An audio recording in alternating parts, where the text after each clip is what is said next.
ఇప్పుడు మనం explain చేసుకోపోయే question 27th. మహమ్మదీయుడైనప్పటికీ పరమత సహనం కలిగిన చక్రవర్తి ఎవరు? మహమ్మదీయుడైనప్పటికీ పరమత సహనం కలిగిన చక్రవర్తి అక్బర్.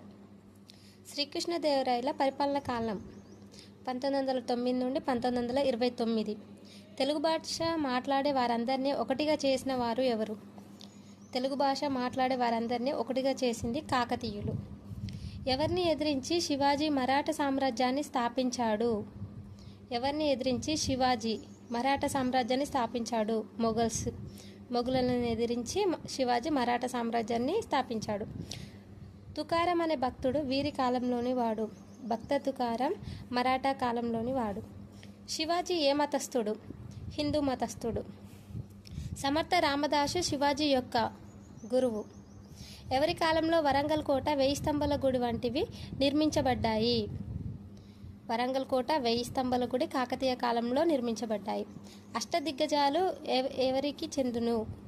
అష్టదిగ్గజాలు విజయనగర సామ్రాజ్యానికి చెందును. శ్రీకృష్ణదేవరాయలు. మౌర్య సామ్రాజ్య స్థాపకుడు ఎవరు?